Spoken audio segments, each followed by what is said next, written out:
Hey guys, welcome to another recap of The Amazing Race. Well, last time, Vicky and her hopefully by now ex, Nick, or Dick as we like to call him, were eliminated. Now it's the finale and there's 3 teams left. The doctors, the best friends, and the daters. Alright, so they were in South Korea and they are traveling by airplane to their final destination of Los Angeles, California. More specifically, Long Beach Pier J. Oh, I loved Brooke and Claire's matching pink flowers on their headbands, but the cheetah hot pants, not so much, girls. It's not a good look. Alright, so everybody's on the same flight. You know this always happens like this. But when they get to LA, Pier J, they have to take an elevator to the top of a crane because it's like a totally working seaport there. And they need to go on a bungee jump swing. This is exactly why I would never sign up for The Amazing Race. I am scared of heights and I am not good at running. So Nat was totally freaking out. There would have been diarrhea dripping down my leg for certain. Even if I was wearing a diaper, it would have been full. So Brooke was actually screaming like crazy too. I don't know if she was just excited or she was actually afraid of heights or bungee swings. I don't know. But after they finished that, they had to take a helicopter to a surprise destination. Jill has never been on a helicopter before. Guess what? I would fathom a guess that maybe 98% of the population had never been on a helicopter either. And Kristen was shocked, because Kristen was watching with me.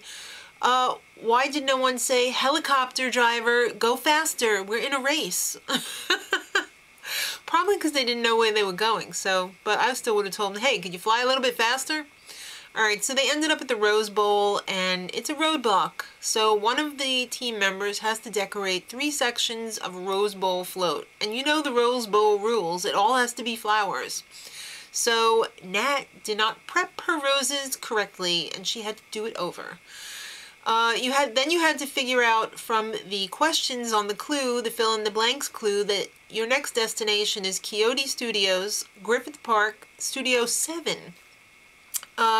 Jill and Thomas's cab driver did not understand English very well, and it's really surprising that somebody in the United States understands less English than other people all over the world.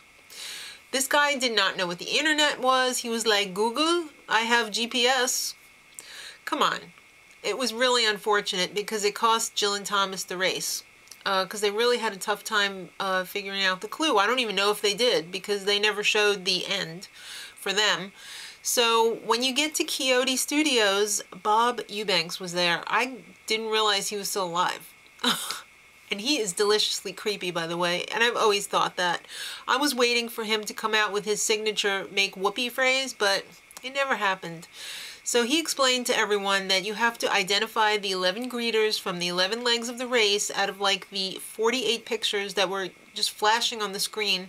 You had to put them in the correct order to get the next clue. So Nat and Kat had a cheat book, which was probably pretty smart. I mean, if you go on the race, you should probably be taking notes because you never know when you're going to need it. Usually the last leg is some sort of mental test, so it seemed like it still took them a long time to figure it out, but maybe that was just in the edit. And it seemed like Brooke and Claire pretty much breezed through it and they didn't have any notes whatsoever.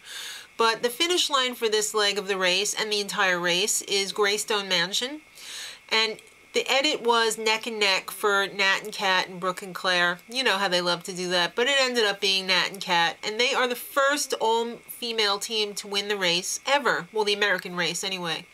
So that was really cool, and I was really, well, I wasn't really disappointed. I was a little bit disappointed because I was kind of rooting for Brooke and Claire because after taking a watermelon to the face, I kind of decided that they should probably win. So that's a shame that they didn't win, and Jill and Thomas came in last place. Who cares? Alright, so how ironic is it at the end when everybody's standing around, Chad and Stephanie are talking about how they want to tell their kids. Well, guess what? You're pregnant, Stephanie, so it's not going to be a long wait at all. Phil has a special announcement. The next race is going to be called Unfinished Business, which is incredible. It's like Second Chance, which is like the Survivor theme, the next one, which is like Redemption Island. So it's going to be amazing. favorite teams are returning, including Brooke and Claire, Jet and Cord, Michael and Kevin. Oh my God, a second chance to root for them. Gary and Mallory, lots of others. Did I mention Kynt and Vyxsin? And unfortunately, Dick and Vicky will be returning too. But we can always hope for them to be the first ones out, right? So I don't know of anyone who's rooting for Dick and Vicky to win. So if you are, leave it in the comments, or if you just want to let me know who your favorite team is going to be for the next race, let me know. So I had a great time. Hope you did too, and I'll see you on, let's see, what's it called? Unfinished Business. Till next time, much love.